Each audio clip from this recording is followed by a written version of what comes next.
Hi, I'm Stacy from SLOstudio, and this tutorial is all about sewing curves. Piecing curves can seem a little intimidating when you're first starting out, but they're really not that hard. Alright, so here are some quarter circle blocks. These are also known as drunkard's path blocks. These ones are from my Polarity quilt pattern, and they're about 10 inches square, which is large, and it actually is easier to start with large pieces like this if you're new to sewing curves. So there's two things that I kind of keep in mind when I'm starting with piecing curves. One is that it really doesn't matter which method you use, as long as you're trying to align the two pieces together and that the edges are aligned all the way down your seam. And there's different ways to achieve that, whether with pins or without, and so we'll talk about 3 different ways to do that. The other thing is that the pieces should overlap by 1/2 inch. So that sounds counterintuitive to us as quilters because we're always talking about 1/4 inch seams, but when you have these pieces lying on top of each other, they need to have a 1/2 inch overlap to then eventually work with a 1/4 inch seam. So with keeping those things in mind, we'll try with those 3 different methods now.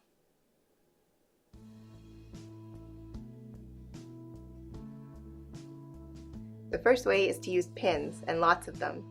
Start by folding each piece in half to find the centers.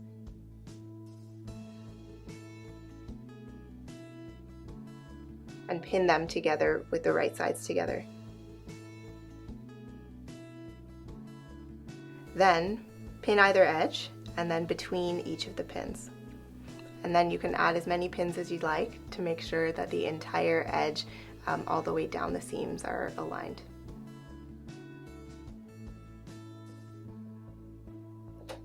You can take out the first pin and just drop your needle down. You can take the first couple back and forth stitches to secure, and then all you do is sew the entire length of the seam. Just take out the pins as you go.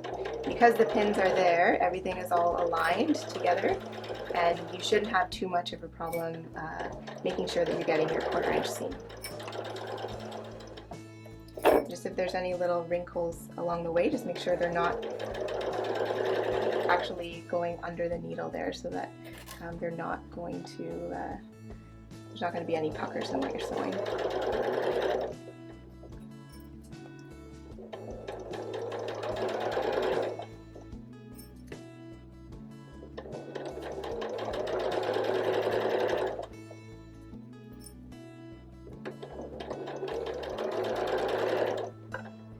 And we're just about at the end here. The end is usually the trickiest part because it's the tightest little curve here. Sometimes I just need to readjust my foot a little bit.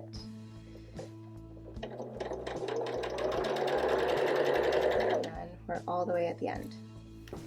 So that is the finished curved piece.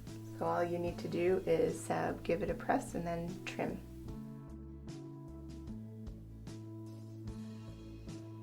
The second method is to use 1 pin. So just as in the previous method, fold each piece in half to find the center.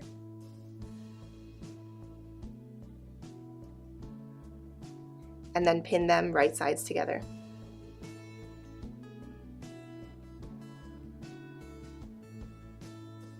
We're just going to bring this under the machine where your pin is, and take out the pin and drop your sewing machine needle. And just do a few stitches back and forth to start, just to secure. And then what we're going to do is sew from here all the way to the end, and just kind of push this one slightly inwards while pulling this one slightly this way. And you're not really pulling or pushing in that sense of it, but really just helping guide the fabric to go straight through your machine. So we'll just go this way.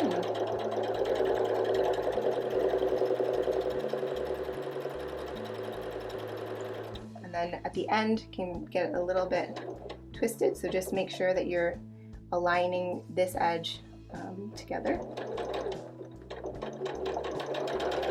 Okay, so I'm going to cut that, and now what we have is 1/2 of the curve sewn. So now we're going to go back and we're going to pin this to this right sides together. So we're going to fold this over again and just align it here. Okay, and so now we're just going to put this under our machine and start from the end here. And again, you can go back and forth just to secure. And then all you need to do is kind of put your hand underneath to hold on to this piece and your hand above to hold on to this one again, and just do the exact same thing that we did before until you reach that spot that we started.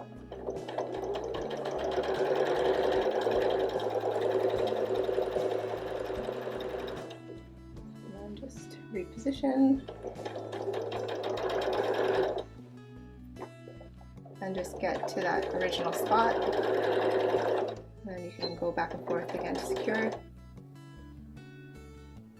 That is your finished curve.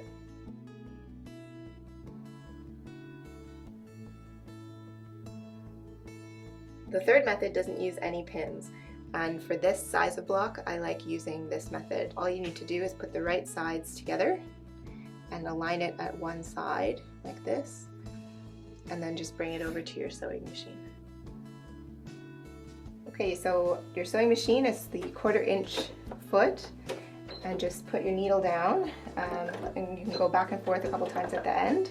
And then what you're going to do is lift the top piece, so this is the inner curve, and eventually as we go down, you're going to push the bottom piece slightly inwards while pushing this one slightly inwards this way, to make sure that it's a straight line kind of when it's going under the foot of the machine. Just as you go along, just make sure that it's going smoothly under there. You can pause to readjust. And you're not trying to pull the fabric, you're just letting the machine feed it through for you while just holding it slightly upwards. At the very end, sometimes it can get a little off, so just make sure that you're really pushing this one in and pushing this one that way as you go.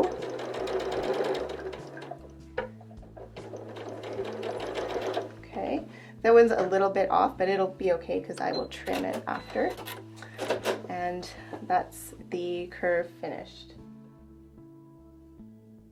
Thanks so much for watching. You can check out my website, SLOstudio.ca, for more, or you can check me out on Instagram. I'm @SLOstudio. Thanks.